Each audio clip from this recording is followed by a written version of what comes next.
எத்தனை இஸ்லாமியர்களை திமுக காவு கொடுத்துருக்குன்னு கேளுங்க, கரெக்டாக இருக்கும் அது. ஏன்னா இங்கே இது வரைக்கும் அதாவது திமுகவை பொறுத்த வரைக்கும் பாருங்கள், சமூக நீதினு பேசுவாங்க. சமூக நீதியை சவப்பெட்டியில் ஏற்றுவது திமுக தான்றது அப்பட்டமாக தமிழ்நாட்டில் நடக்கக்கூடிய இந்த ஆட்சி முறையை பார்த்து நமக்கு தெரியும். இன்றைக்கி மோடியா ராகுலா இந்த போட்டி நடக்கும்பொழுது 10 கிராமங்கள் தொடர்ச்சியாக நீங்கள் பார்த்தீங்கன்னா தமிழ்நாட்டில் எலெக்ஷனை புறக்கணிச்சிருக்கிறாங்க. ஓகே. ஸோ இது யார் மீது உள்ள கோபம்? மோடி மீதோ ராகுல் மீதோ கிடையாது, ஸ்டாலின் மீது உள்ள கோபம். அப்போ ஸ்டாலினுடைய மோசமான ஆட்சி, அந்த ஆட்சியினால் வந்தக்கூடிய மக்கள் மீது போட்ட குண்டர் சட்டமாக இருக்கட்டும், அதாவது விவசாயிகள் மீது, குறிப்பாக விவசாயிகள் மீது குண்டர் சட்டம் போட்டதாக இருக்கட்டும், இந்த வேங்கவேல் பிரச்சனையாக இருக்கட்டும், நாங்குநேரி பிரச்சனையாக இருக்கட்டும், புதுக்கோட்டை பிரச்சனையாக இருக்கட்டும், இந்த சாதிய அடக்குமுறைகள், இந்த வெட்டுக்குத்துகள், மலம் கலக்கப்பட்டது, இந்த பிரச்சனை சரி செய்யாதனால இந்த கோபத்தினால வந்த அதோடைய எதிர்வினையை தான் இன்றைக்கி மக்கள் ஆட்டினாங்க. இதை தாண்டி நீங்கள் பார்த்தீங்கன்னாக்கா இந்த தமிழ்நாட்டை பொறுத்த வரைக்கும் இஸ்லாமியர்களுடைய பாதுகாவலன்னு சொல்லிவிட்டு அப்பட்டமாக நாடகம் ஆட வேண்டியது. அது குறிப்பாக திமுக இஸ்லாமியர்களுக்கும் தலித்துகளுக்கும் சிறுபான்மையினருக்கும் நாங்கள் தான் பாதுகாப்புன்னு சொல்லிட்டு எங்களை தொடர்ச்சியாக சவப்பட்டியில் ஏற்றக்கூடிய வேலையை செய்வது திமுக. மோடி இஸ்லாமியர்களுக்கு இடம் கொடுக்கவில்லை. சரி, ஓகே, மோடி இஸ்லாமியர்களுக்கு இடம் கொடுக்கவில்லைன்னு சொல்லக்கூடிய தகுதி உங்களுக்கு முதல்ல இருக்கான ஒரு கேள்வி இருக்குல்ல. நீங்கள் எல்லாத்தையும் செஞ்சுட்டு தான் அடுத்தவங்கள குறை சொல்லணும். நீங்கள் இதுலேயும் ஸ்டாலின் சொன்ன ஒரு விஷயம் பாருங்கள், தமிழ்நாட்டில் போதை கலாச்சாரமே கிடையாது. இங்கே மது என்பதோ போதை என்பதோ, இங்கே மெத் என்பதோ கஞ்சா என்பதோ இங்கே கிடையவே கிடையாது. இந்த புழக்கம் என்பதே கிடையாது. தமிழ்நாட்டில் கஞ்சா புழக்கம் அதிகமாக இருப்பது போல் மோடி அவர்கள் சித்தரிக்கிறார்.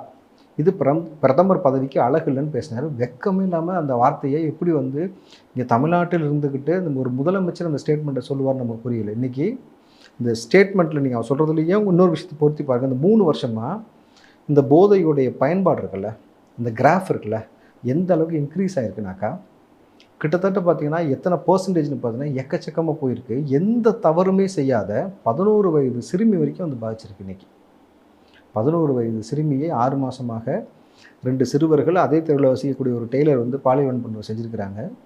அதை போய் அந்த குழந்தை பெற்றவங்கள்ட்ட சொன்னாக்கா அந்த பெற்றவங்க அதை கேட்கக்கூடிய மனநிலை இல்லை. ஏன்னா அப்பா அம்மா 2 பேருமே குடிக்கிறாங்க. அந்த 2 பேரும் குடித்ததுடைய விளைவு 6 மாதம் அந்த குழந்தை இங்கே சீரழிக்கப்பட்டிருக்கு. அதில் அந்த முதியவருக்கு ஏதாவது ஒரு பால்வினை நோய் இருந்துச்சுன்னா இந்த குழந்தையோட எதிர்காலமே என்ன இருக்கும்?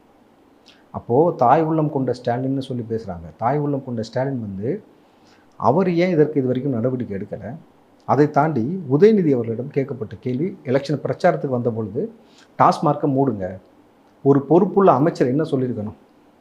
இல்லை நீங்கள் உதயநிதிட்ட ஏன் மக்கள் சொல்கிறாங்கனாக்கா உங்கள் அப்பா தான் சிஎம், நீங்கள் ஒரு அமைச்சர்ன்ற ஒரு பொறுப்பில் தான் உங்கள்கிட்ட சொல்கிறாங்க. இதே சிதம்பரம் அவர்கள் எலெக்ஷன் பிரச்சாரத்துக்கு வந்த பொழுது சிதம்பரத்தில் அவங்க என்ன சொன்னாங்கன்னா, மக்கள் டாஸ்மார்க்கை மூடுங்க, அப்படி மூடாட்டி என்னுடைய வீட்டில் இருக்கக்கூடிய பையனுக்கு அவங்க அம்மா சொல்கிறாங்க 30 வயசை தாண்டிடுச்சு, அவனுக்கு இன்னும் கல்யாணம் ஆகலை, அவனுக்கு ஒன்று டாஸ்மார்க்கை மூடுங்க, அப்படி இல்லைன்னா உன் வீட்டில் பொண்ணு இருந்தால் கட்டி கொடுன்னு கேட்டாங்க. அந்த காணொலி இருக்கு, வேணாலும் நான் தரேன், சரிங்களா? அப்போ உங்கள் வீட்டில் பொண்ணு தான் கட்டி கொடுப்பீங்களா என் பிள்ளைக்குன்னு பட்டவத்தமாக கேட்டாங்க. அப்போது அந்த மாதிரிலாம் உதயநிதியை கேட்காம ரொம்ப நாகரிகமாக மக்கள் கேட்டது என்ன கேள்வி கேட்டாங்க? டாஸ்மார்க்கை மூடுங்கன்னா அப்போ உதயநிதி ஒரு பொறுப்பான அமைச்சராக என்ன சொல்லியிருக்கணும்? சரி, நான் அப்பாட்ட பேசுகிறேன், இல்லை ஒரு முதல்வர்கிட்ட பேசுகிறேன்னு சொல்லியிருக்கணும். என்ன சொன்னாப்புல?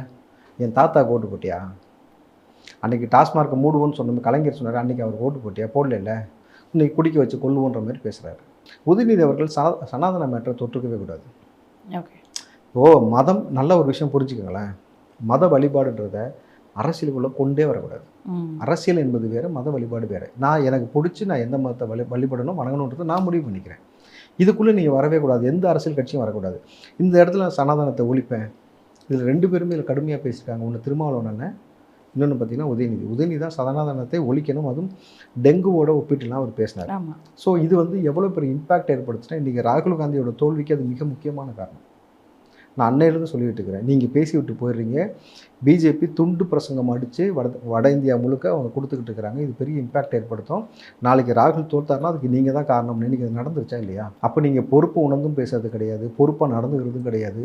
ஆனால் உங்களுடைய கனவெல்லாம் அடுத்த முதலமைச்சருடைய கனவு.